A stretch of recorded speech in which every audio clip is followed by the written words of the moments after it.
વર્ષે ભાદરવી પૂનમ પૂર્ણ થયા બાદ અંબાજી ગામના લોકો માં અંબાને ધજા ચડાવતા હોય છે, ત્યારે અંબાજી મંદિરમાં આવેલા શોપિંગ સેન્ટરના તમામ વેપારીઓ દ્વારા માં અંબાને ધજા ચડાવવામાં આવી હતી.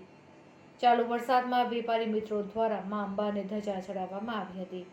અંબાજીમાં સવારની ગરમી બાદ બપોરે જોરદાર વરસાદ પડતા ચાલુ વરસાદમાં વેપારી મિત્રો ગરબે ઘૂમ્યા હતા અને ચાચર ચોકમાં ગરબાનો આનંદ લીધો હતો. રિપોર્ટર હેમંત દરજી, અંબાજી.